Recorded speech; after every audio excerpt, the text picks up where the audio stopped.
morning and welcome to Teaching Teachers to Teach through Teaching Tips and Teaching Techniques.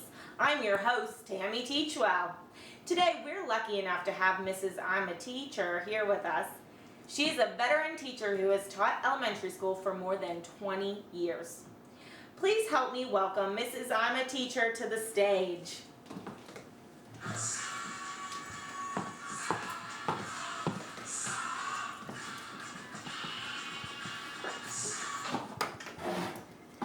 Mrs. Chur, thank you for joining us today. Would you like to start off by telling us a little bit about yourself? Well, let me start off by saying it is my pleasure to be here. And sure, well, as you've already mentioned, I am an elementary teacher from Western Pennsylvania. And in my 22 years of teaching, I have taught every grade level from 1st until 4th. I absolutely adore kids and find something remarkable about each individual child.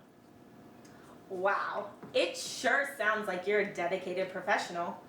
Well, if you do not mind, today we would like to put your experience to use by asking you to share some of your tips and techniques.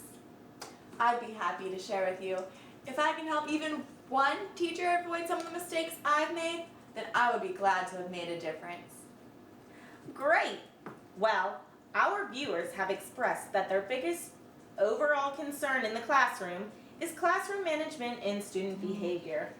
Would you care to enlighten us on how you tackle these topics? Well, those are two very important and sometimes challenging matters. Trust me, in my 22 years of teaching, I have seen it all, tried it all as well. But the strategy that I have found that works the best is something I like to call planned ignoring paired with catching them being good. Can you tell us a little more about what this strategy involves? Why, of course.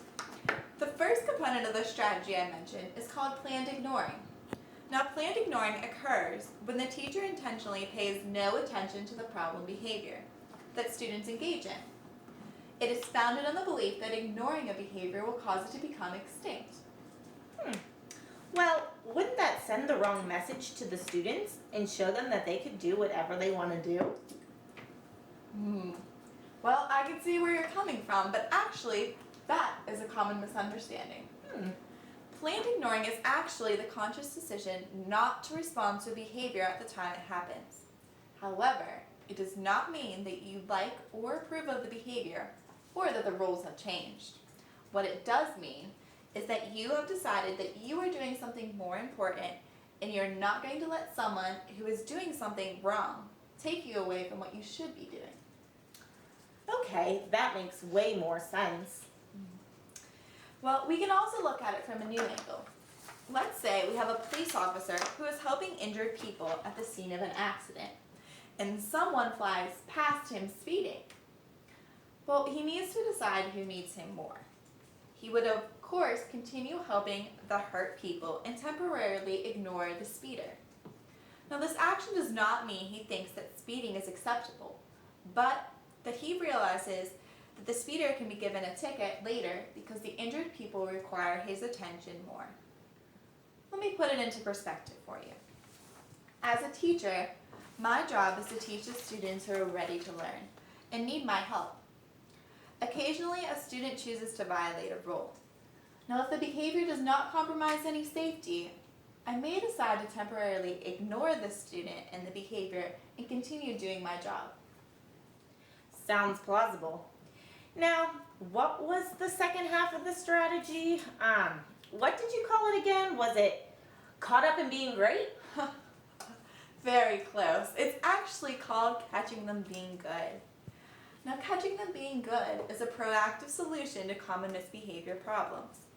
It occurs when the teacher rewards the students who are observed to be following directions, completing established procedures, and behaving appropriately. That makes sense. So you mentioned using the two strategies together? Right.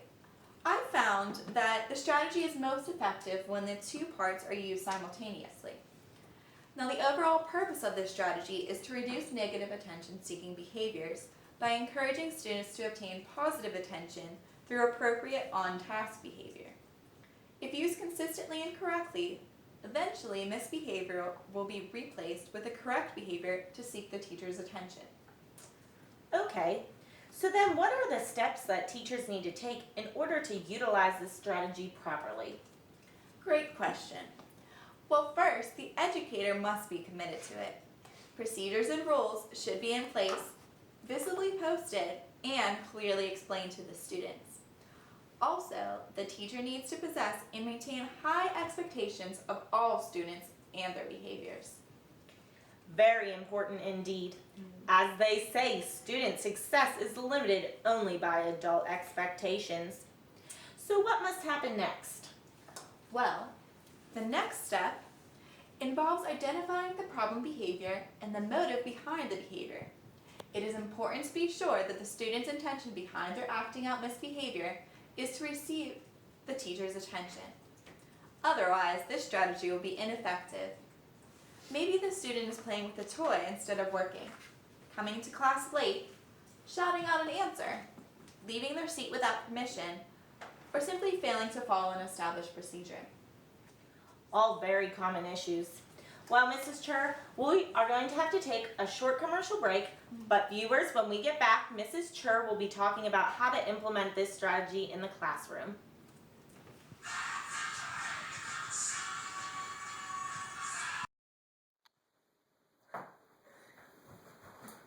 Does this struggle look familiar? Are you tired of losing your spiffy spectacles? Well, we have the solution for you. Introducing the Strap-N-See. With this new product, you'll never be losing your glasses again. Just follow these 2 easy rules and you'll be seeing in no time. First, just strap, then see. It's as easy as 1, 2, see. Available now for a limited time only, with just 6 easy payments of $99.99. But wait, there's more! If you call within the next 2 milliseconds, we'll throw in an extra Strap-N-See for just 7 easy payments of $88.88. Call now while supplies last.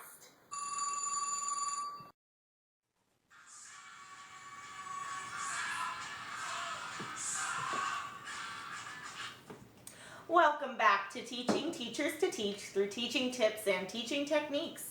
Before the commercial break, Mrs. Chur here was discussing when to implement planned ignoring and catching them being good.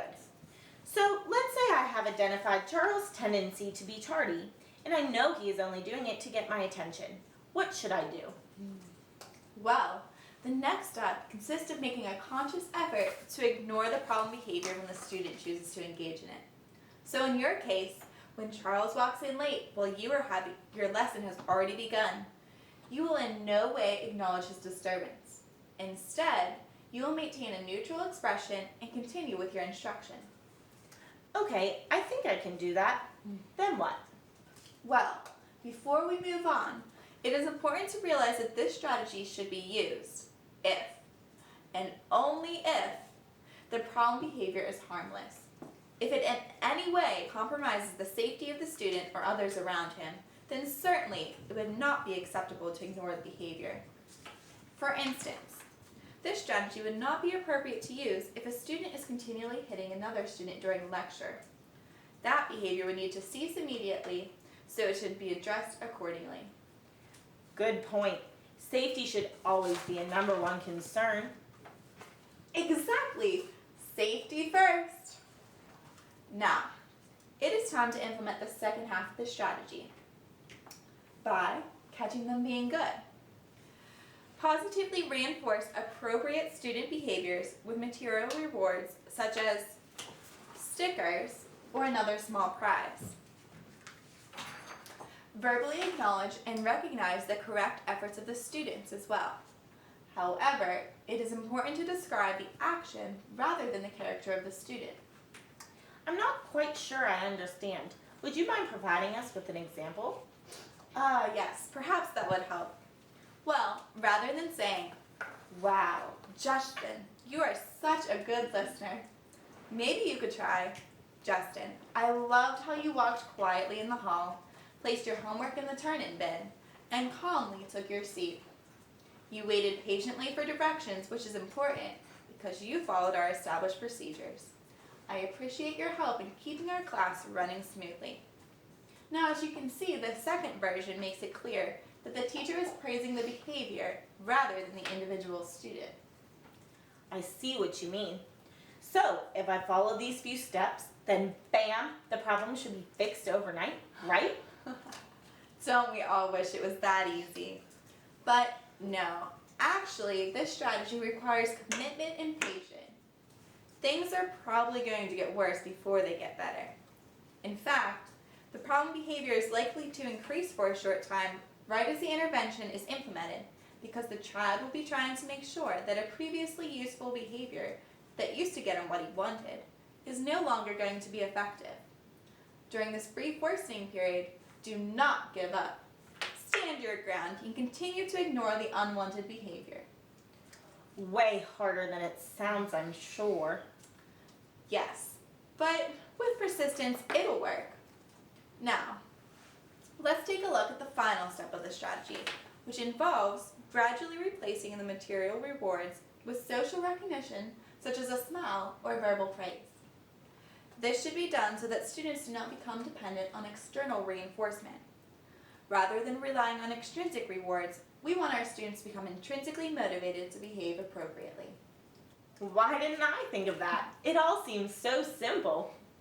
Well, it's not quite as simple as it sounds. Well, would you mind sharing some of your tips with us? Of course, I'd be happy to. Well, as I mentioned earlier, be sure you're describing the correct action rather than focusing on the character of the child. And be sure that you are genuine and specific, because kids can tell when you're insincere. That is so true. Anything else? Yes, intervene as soon as possible and be patient and consistent. The strategy requires time, but if used correctly, it has lasting effects that make it all worthwhile. Now, if you're having trouble conceiving the dramatic power of this strategy, then maybe a visual will help. Let's see, here are some of my example pictures of my classroom before I began implementing the strategy. And here are some pictures taken after. I'm pretty sure they speak for themselves. Wow, they sure do. Let's have our viewers get a closer look. Why don't we pass these around to the studio audience so they Great can... idea. Good. Oh, and another thing. A common mistake that teachers often make is that they praise only the positive efforts of the misbehaving students. However, it is important to praise the well-behaved and otherwise good students as well. Great advice. Well, it appears we are running short on time, so Mrs. Chur, is there any last guidance you would like to share with our audience? Well, I just really encourage all you teachers out there to try this strategy. With time and patience, it'll pay off. And as they say, if you keep doing what you're doing, you'll keep getting what you're getting. So if you are looking for a positive change, then try implementing planned ignoring and catching them being good. Well, there you have it, straight from the expert. That's all we have time for today. Tune in tomorrow as we welcome Mrs. Edna Educator. This is Tammy Teachwell signing off. Stay classy, Indiana.